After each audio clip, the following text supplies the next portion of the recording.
जय हिंद साथियों, मैं विकास विक्रम आप सभी का आपके अपने YouTube चैनल परीक्षा वॉरियर्स में स्वागत करता हूं। फ्रेंड्स, जैसा कि आप सभी को पता है कि अपनी डिजिटल सम की पहली क्लास आ गई है, जिसमें हम लोगों ने डिजिटल सम के डेफिनेशन को और उसकी कुछ प्रॉपर्टीज को सीख लिया था। आज हम लोग उसी कॉन्सेप्ट को आगे बढ़ाएंगे और आज अपना पूरा कॉन्सेप्ट क्लियर कर लेंगे। उसके बाद फिर सवाल करना चालू करेंगे। ठीक है, तो चलिए देख लेते हैं आज हम लोग क्या सीखने वाले हैं। डिवीजन कॉन्सेप्ट ऑफ डिजिटल सम। ठीक है, तो आज हम लोग डिवीजन के कॉन्सेप्ट को सीखेंगे।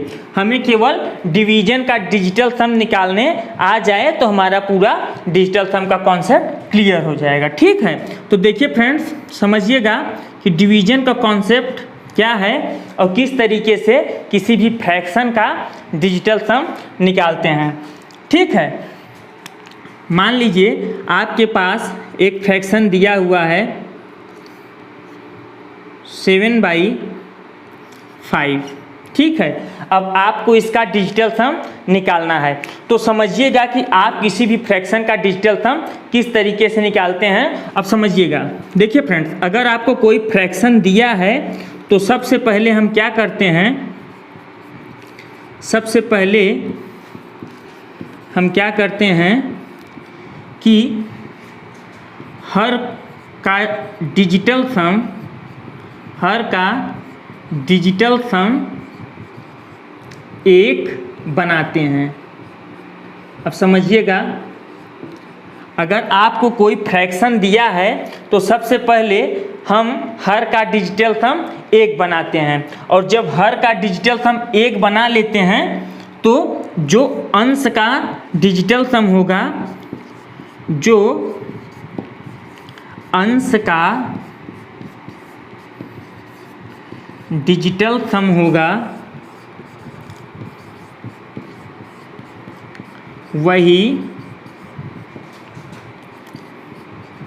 भिन्न का भी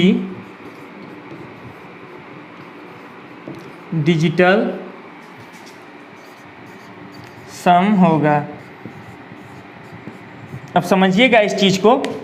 सबसे पहले अगर हमें कोई फ्रैक्शन दिया है तो हम क्या करते हैं कि हर का जो डिजिटल सम है उसको एक बना लेते हैं। ठीक है, एक बनाने के बाद क्या करते हैं कि हम अंश का डिजिटल सम निकालते हैं, और जो अंश का डिजिटल सम होगा वही फ्रैक्शन का डिजिटल सम हो जाएगा। अब समझिएगा कि हम हर का डिजिटल सम एक कैसे बनाते हैं। ठीक है, अब मान लीजिए एग्जाम्पल के लिए अपने पास 7/5 है।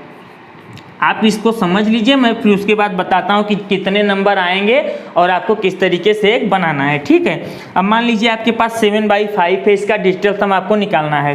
तो समझिएगा फ्रेंड्स कि इसको हम लोग एक हर को कैसे बनाएंगे। तो हम क्या कर सकते हैं कि ऊपर और नीचे दोनों जगह 2 से मल्टीप्लाई कर देते हैं। ठीक है, तो क्या हो जाएगा, 7 दूनी 14 और 5 दूनी 10। अब देखिए फ्रेंड्स, अगर ऊपर का डिजिटल सम हम लोग निकालें तो 4 1 5 और नीचे का डिजिटल सम 1 हो जाएगा। ठीक है, तो जो अंश का डिजिटल सम होगा वही फ्रैक्शन का डिजिटल सम हो जाएगा। तो 7/5 का जो डिजिटल सम है वो 5 हो जाएगा। इस तरीके से हम लोग फ्रैक्शन का डिजिटल सम निकालते हैं। अगर आपको नहीं समझ में आया तो मैं एक और एग्जाम्पल से समझा दे रहा हूँ चीज़ों को। समझिएगा, आप लोग बने रहिए, मैं पूरे कॉन्सेप्ट को धीरे धीरे आपको सिखा दूंगा, और उसके बाद सवाल हम लोग काफ़ी स्पीड से करेंगे। जब कॉन्सेप्ट क्लियर हो जाएगा तो सवाल काफ़ी स्पीड से करेंगे। अब देखिए दूसरा एग्जाम्पल लेते हैं। एग्जाम्पल समझिएगा, देखिए मान लीजिए आपके पास है 18/4 और इसका डिजिटल सम आपको निकालना है। तो आप क्या करेंगे, सबसे पहले आप हर को एक बनाएंगे। हर को क्या करेंगे, एक बनाएंगे। हर का जो डिजिटल सम है DS डिजिटल सम वो एक हमें बनाना है। ठीक है, तो आप क्या कर सकते हैं, आप ये करेंगे कि 18/4 में ऊपर नीचे 7 से मल्टीप्लाई कर देंगे। ठीक है, तो क्या हो जाएगा 8 सत्ते 56, 7 एक्का 7 और 5 12, ठीक है, और 7 चौक 28। अब देखिए अंश का डिजिटल सम क्या हो जाएगा 6 2 8 9, ठीक है, और नीचे 8 2 10। अब ये 1 हो गया तो 9/1 मतलब डिजिटल सम क्या हो गया 9 हो गया। तो जो डिजिटल सम अंश का हुआ वही फ्रैक्शन का हो गया। कहने का मतलब अगर आप 1 बना ले रहे हैं तो जो डिजिटल सम आ रहा है वही फ्रैक्शन का डिजिटल सम हो जाएगा।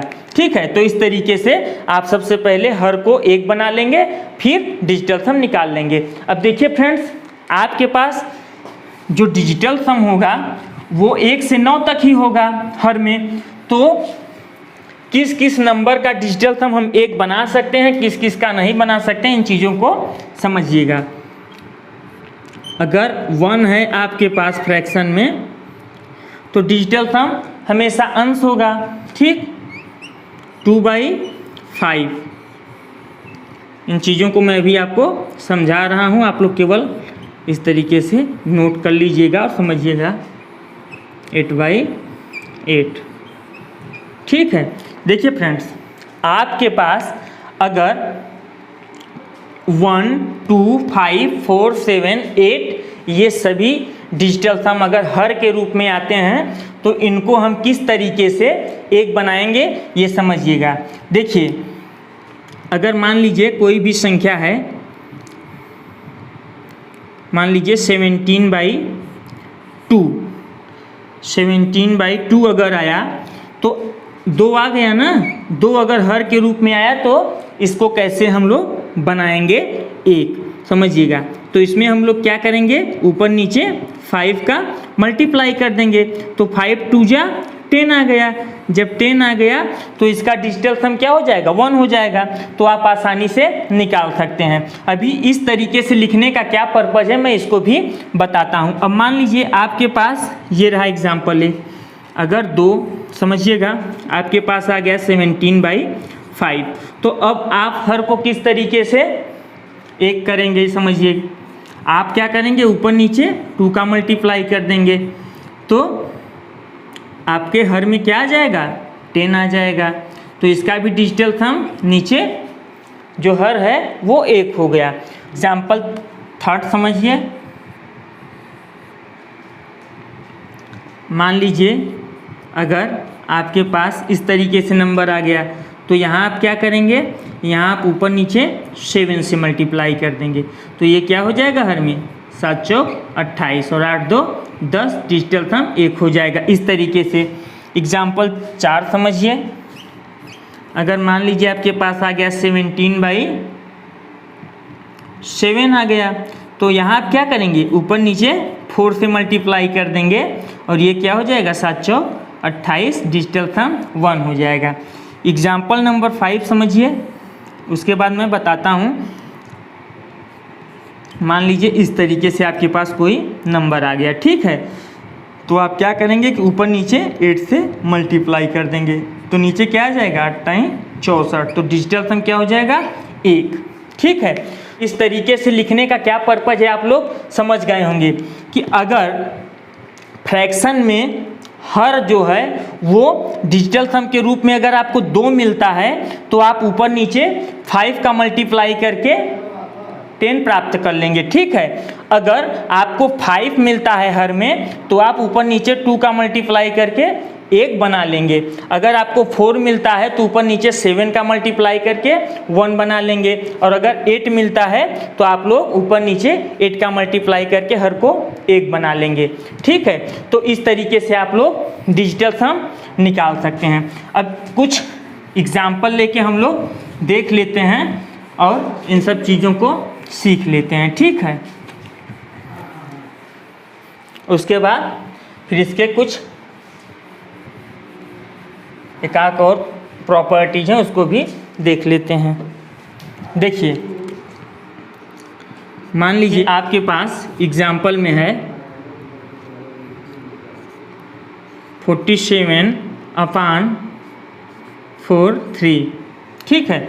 अब आपको इसका डिजिटल सम निकालना है, तो आप देखिए किस तरीके से निकालेंगे। आपने देखा कि जो अंश का डिजिटल सम है वो 7 4 11 और 4 3 7, ठीक। तो आप 2/7 के फॉर्म में इसको कर लिए। अब आपको पता है कि अगर 7 हर में आता है तो आपको मैंने बताया था 4/7, अगर 4 हर में आता है तो वहाँ 7 का मल्टीप्लाई कर देंगे, अगर 7 आता है तो वहाँ ऊपर नीचे 4 का मल्टीप्लाई कर देंगे। तो हम लोग क्या करेंगे, 4/4 कर लेंगे, तो क्या हो जाएगा 8/28, तो 8/1, तो डिजिटल सम क्या आ जाएगा, 8 आ जाएगा, क्योंकि 8 और 2 10 हो जाएंगे और 10 1 0 1, तो डिजिटल सम क्या हो जाएगा, 8 हो जाएगा। इस तरीके से और एग्जाम्पल ले लीजिए। मान लीजिए आपके पास है 7 3 4 4 4। अब इसका डिजिटल सम आपको निकालना है, तो आप क्या करेंगे, सबसे पहले देख लेते हैं। 7 3 10 4 14 और 1 और 4 5, डिजिटल सम क्या आया 5, और नीचे कितना आ रहा है डिजिटल सम 8। तो मैंने आपको क्या बताया था कि अगर फ्रैक्शन में डिनोमिनेटर के रूप में 8 आए तो आप लोग इसको लन रखिएगा। 8 आए तो आप क्या करेंगे, ऊपर नीचे 8 से मल्टीप्लाई कर देंगे, ठीक है। ऊपर नीचे क्या करेंगे, 8 से मल्टीप्लाई कर देंगे, तो क्या हो जाएगा 8 पंचे 40, 8 अट्ठाई 64, तो क्या हो जाएगा 4/1। डिजिटल सम यही हो जाएगा ना, इसका डिजिटल सम 4, इसका डिजिटल सम 1, तो फ्रैक्शन का डिजिटल सम क्या हो जाएगा 4 हो जाएगा। इस तरीके से तो जो मैं आपको ये लिखाया था 1/1, 2/5, 4/7 और 8/8, तो इसका पर्पज़ यही था कि अगर फ्रैक्शन में जो हर है अगर 2 आ रहा है तो उसमें 5 का मल्टीप्लाई कर देंगे, अगर 5 आ रहा है तो ऊपर नीचे 2 का मल्टीप्लाई कर देंगे, अगर फ्रैक्शन में 4 आ रहा है हर में तो 7 से मल्टीप्लाई कर देंगे, अगर 7 आ रहा है तो 4 से मल्टीप्लाई कर देंगे, और अगर 8 आ रहा है तो ऊपर नीचे 8 से ही मल्टीप्लाई कर देंगे। अब समझिएगा कि किस किस नंबर के आने पर हम डिजिटल सम नहीं निकाल सकते, ठीक है। अगर ये नंबर डिनोमिनेटर या हर के रूप में आ रहे हैं तो हम लोग डिजिटल सम नहीं निकाल सकते। तो आपके पास नंबर क्या है, 1 2 3 4 5 6 7 8 9।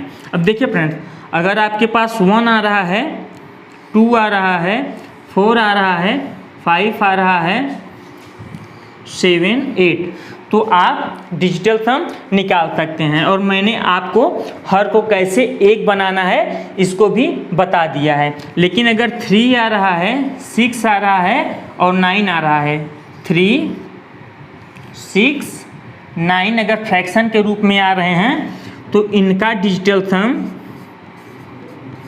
कभी नहीं निकाला जा सकता, ठीक है। 3 6 9 अगर हर में आ रहे हैं तो इनका डिजिटल सम नहीं निकाला जा सकता, ठीक है। अगर 3 6 9 आ रहे हैं हर के रूप में तो उनका डिजिटल सम नहीं निकाला जा सकता। अगर 1 आ रहा है, 2 आ रहा है, 4 5 7 8 ये आ रहे हैं डिजिटल सम के रूप में तो आप निकाल सकते हैं। 2 आ रहा है तो उसमें 5 का ऊपर नीचे मल्टीप्लाई करके 1 बना लेंगे, 4 आ रहा है तो 7 का ऊपर नीचे मल्टीप्लाई करके बना लेंगे, अगर 5 आ रहा है तो 2 का मल्टीप्लाई ऊपर नीचे करके 1 बना लेंगे, 7 आ रहा है तो 4 का करके बना लेंगे, और 8 आ रहा है तो ऊपर नीचे 8 का मल्टीप्लाई करके जो हर है उसको 1 बना लेंगे, ठीक है। और फिर डिजिटल सम निकाल लेंगे। उम्मीद करते हैं कि आपको डिवीजन का जो डिजिटल सम वाला कॉन्सेप्ट है ये क्लियर हो गया होगा, और क्वेश्चन में और ये अच्छे से क्लियर हो जाएगा। आप लोग वीडियो को 1-2 बार देख लीजिएगा पीछे करके, तो आपको अच्छे से क्लियर हो जाएगा। आपको केवल इसमें यही क्लियर करना है कि हर को हमें किस तरीके से एक बनाना है, चाहे भिन्न कितना भी बड़ा हो। हम उसका सबसे पहले डिजिटल सम निकाल लेंगे और डिजिटल सम में देख लेंगे कि जो भी डिजिटल सम आ रहा है अगर वो 3, 6, 9 नहीं है तो आपको तरीका पता है कि किस तरीके से फ्रैक्शन में जो हर का नंबर है उसको एक करना है, आपको बताया जा चुका है। ठीक है, अब हम लोग अपने अगले कॉन्सेप्ट की ओर बढ़ते हैं, डिवीजन कॉन्सेप्ट। उम्मीद करते हैं कि आप लोगों को अच्छे से क्लियर हो गया होगा। अब हम लोग अपने नेक्स्ट कॉन्सेप्ट को देख लेते हैं। ठीक है, समझिएगा, परफेक्ट स्क्वायर, या इसको क्या बोलते हैं, पूर्ण वर्ग। अब देखिए फ्रेंड, आपको एग्जाम में 4 ऑप्शन दिए रहते हैं और उसमें से ये पूछ लेता है कि कौन सा ऑप्शन परफेक्ट स्क्वायर है, या उसमें से ये पूछ लेता है कि दिए गए विकल्प में कौन सा परफेक्ट स्क्वायर नहीं है। तो इसके लिए कुछ इसकी प्रॉपर्टीज हैं परफेक्ट स्क्वायर की। अगर हमें वो प्रॉपर्टीज पता है तो हम लोग आसानी से पहचान सकते हैं। तो समझिएगा, प्राकृतिक संख्या अगर पूर्ण वर्ग है, अगर कोई भी प्राकृतिक संख्या पूर्ण वर्ग है तो जो उसका इकाई का अंक होगा, इकाई का अंक होगा वो या तो 1 होगा, या तो 4 होगा, या तो 5 होगा, 6 होगा, 9 होगा, या 0 सम संख्या में। मतलब कि 2 0 हो सकते हैं, 4 0 हो सकते हैं, इस तरीके से। अगर कोई भी प्राकृतिक संख्या पूर्ण वर्ग है तो उसका इकाई का अंक क्या होगा, या तो 1 होगा, 4 हो सकता है, 5 हो सकता है, 6 हो सकता है, 9 हो सकता है, या तो सम संख्या में 0, मतलब या तो डबल 0 आएगा या तो 4 0 आएगा, इस तरीके से। ठीक है, समझिएगा। देखिए, मान लीजिए 4 का स्क्वायर क्या होता है, 16। ठीक है, 5 का स्क्वायर 25, 7 का स्क्वायर 49, 8 का स्क्वायर 64। तो ये जो प्रॉपर्टीज है ये बता रहा है कि किसी भी प्राकृतिक संख्या का अगर पूर्ण वर्ग बनता है तो जो इकाई का अंक है वो या तो 1 होता है, या तो 4, 5, 6, 9, या सम संख्या में 0 होते हैं। ठीक है, तो देखिए, या तो 5 आ रहा है, 6 आ रहा है, 9 आ रहा है, 4 आ रहा है।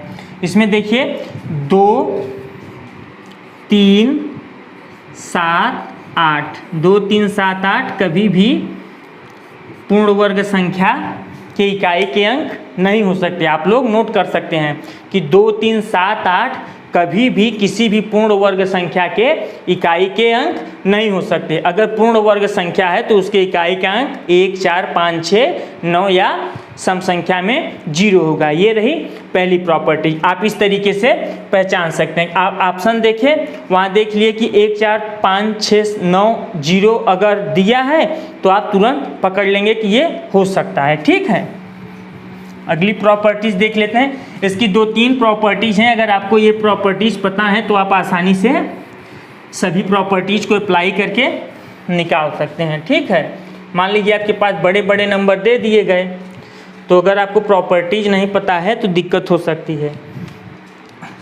अब जो इसकी दूसरी प्रॉपर्टीज है वो समझिएगा, ये क्या है, किसी भी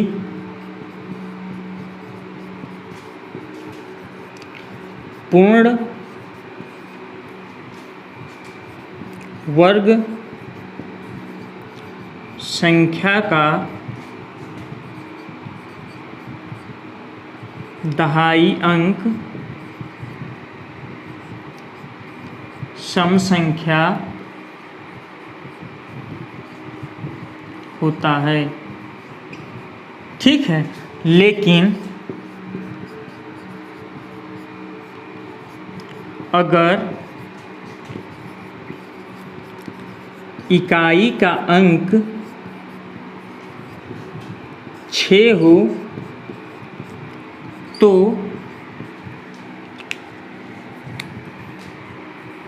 दहाई अंक विषम संख्या होगी।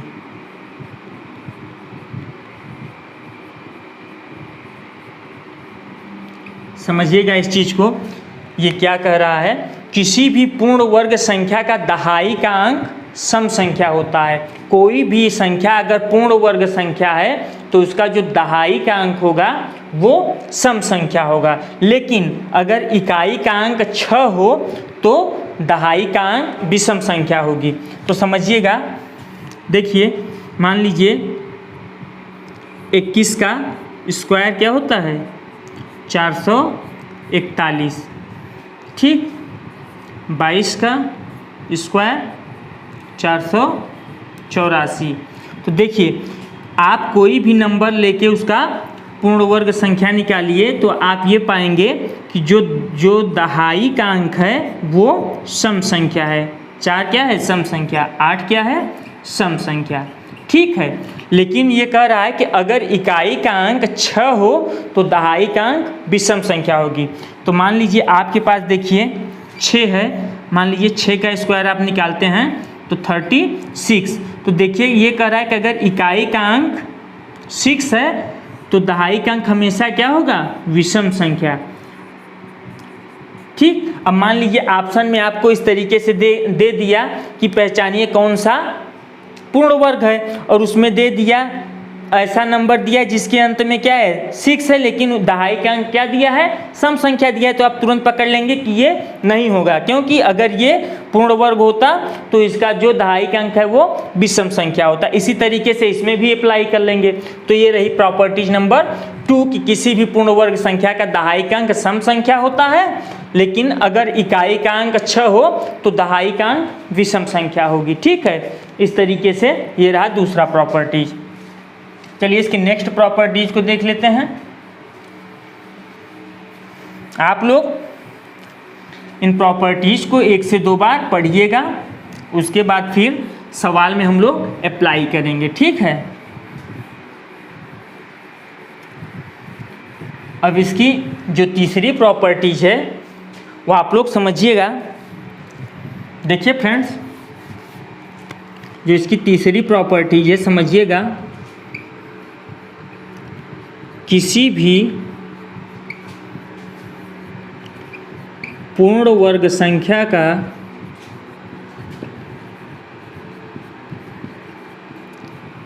अंतिम 2 अंक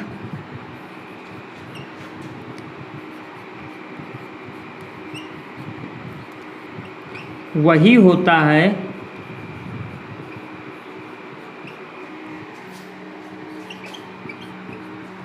जो 1 से 24 तक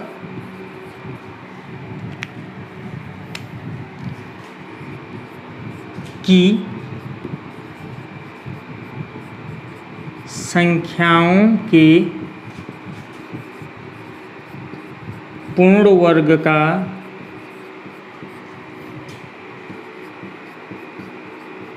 अंतिम 2 अंक होता है।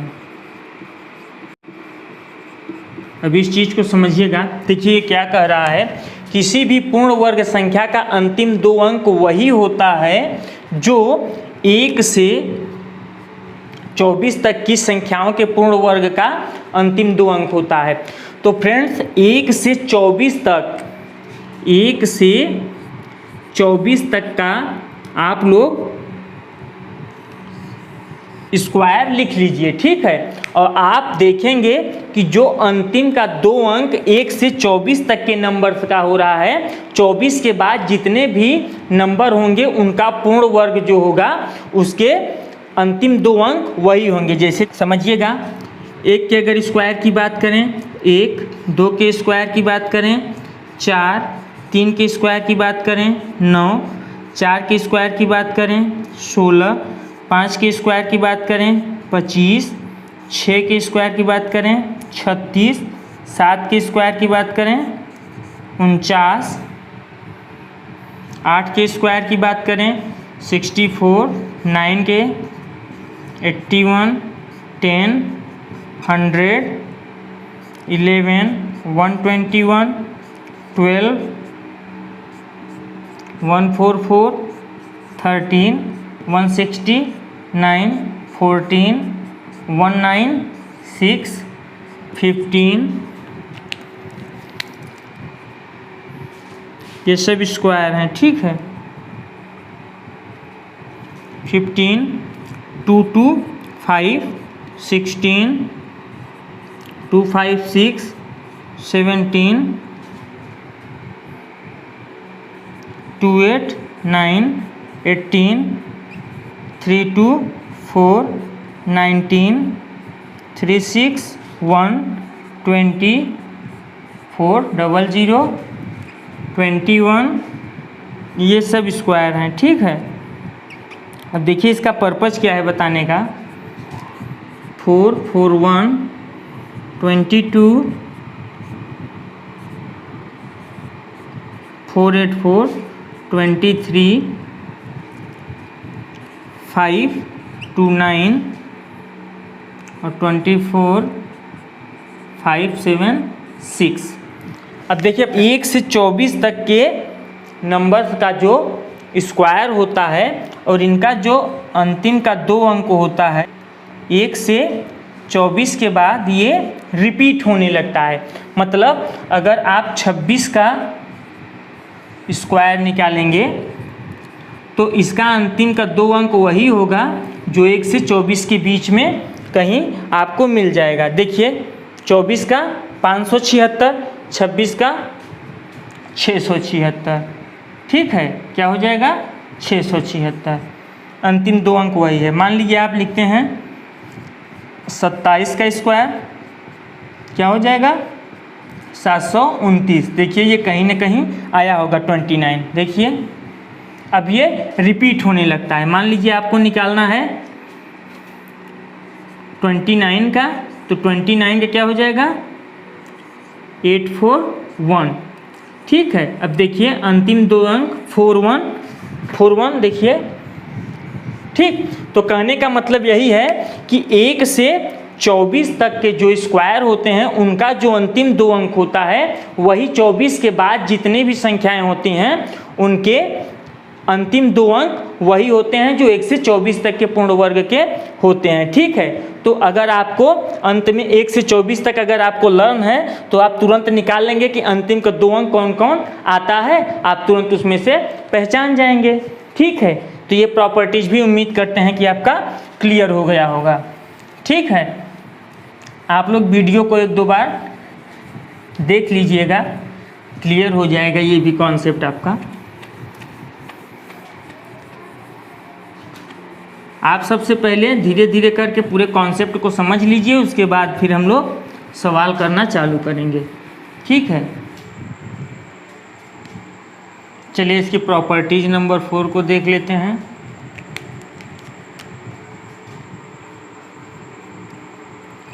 कोई भी संख्या अगर पूर्ण वर्ग है तो उसका, ये काफ़ी इम्पॉर्टेंट है समझिएगा, उसका डिजिटल सम 1 4 7 9 होगा,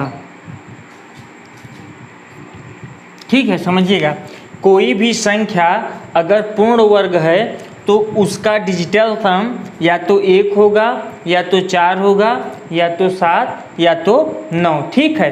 अगर वह पूर्ण वर्ग है तो उसका डिजिटल सम 1 4 7 9 होगा, एक इसमें से होगा ही, ठीक है। तो आप क्या करेंगे कि जो दी रहेगी नंबर उसका सबसे पहले आप डिजिटल सम निकाल लेंगे। अगर वो 1 4 7 9 में से आपको मिल रहा है कोई तो आप तुरंत उसी को टिक कर देंगे। लेकिन ये ज़रूरी नहीं है लेकिन यह जरूरी नहीं है कि इसका उल्टा भी सत्य हो। कहने का मतलब क्या है समझिएगा। देखिए, अगर कोई संख्या पूर्ण वर्ग है तो उसका डिजिटल सम 100% है कि 1, 4, 7, 9 में से कोई एक होगा ही। लेकिन अगर किसी भी संख्या का डिजिटल सम 1, 4, 7, 9 आ रहा है तो ज़रूरी नहीं है कि वो पूर्ण वर्ग हो ही। जैसे मान लीजिए, देखिए 6 का स्क्वायर है आपके पास 36, ठीक है। तो अगर इसका हम डिजिटल सम निकालें तो क्या हो जाएगा, 3 + 6 9। देखिए डिजिटल सम क्या आ गया, 9 आ गया, ठीक है। लेकिन ये क्या कह रहा है कि यह जरूरी नहीं कि इसका उल्टा भी सत्य हो। कहने का मतलब ये है कि मान लीजिए अगर 63 है तो इसका डिजिटल सम भी क्या हो रहा है, 9 हो रहा है। लेकिन क्या ये पूर्ण वर्ग है, तो नहीं। तो यही कहने का मतलब है कि अगर कोई भी संख्या पूर्ण वर्ग है तो ये 100% है कि उसका डिजिटल सम या तो 1 होगा, या तो 4, या तो 7, या तो 9। लेकिन अगर किसी भी संख्या का डिजिटल सम 9 आ रहा है तो ज़रूरी नहीं है कि वो पूर्ण वर्ग हो ही, ठीक है। तो इस तरीके से आप इसको समझ लेंगे, ठीक है। उम्मीद करते हैं कि आपको परफेक्ट स्क्वायर का कॉन्सेप्ट समझ में आ गया होगा, और इस पे जब हम लोग सवाल करेंगे तो ये और अच्छे से क्लियर हो जाएगा, ठीक। आप लोग वीडियो को 1 से 2 बार देख लीजिएगा, और कल की क्लास में हम लोग अपने 50 से 60 सवाल डिजिटल सम पे करेंगे, और पूरे कॉन्सेप्ट को क्लियर करते हुए जो एग्ज़ाम्स में सवाल पूछे गए हैं उन सभी सवाल को करेंगे। सो फ्रेंड्स, उम्मीद करते हैं कि आपको डिवीजन का कॉन्सेप्ट और परफेक्ट स्क्वायर का कॉन्सेप्ट क्लियर हो गया होगा। आप लोग वीडियो को 1 से 2 बार देख लेंगे तो आपका ये अच्छे से कॉन्सेप्ट क्लियर हो जाएगा। फिर हम लोग अपनी अगली क्लास में 50-60 सवाल बिल्कुल इसी डिजिटल सम पे आधारित कर लेंगे, तो ये अच्छे से हम लोगों का तैयार हो जाएगा, और अप्लाई कहाँ कैसे करना है वो हम लोग सीख जाएंगे। सो फ्रेंड्स, मिलते हैं अगली वीडियो में। तब तक के लिए नमस्कार, बाय बाय, टेक केयर।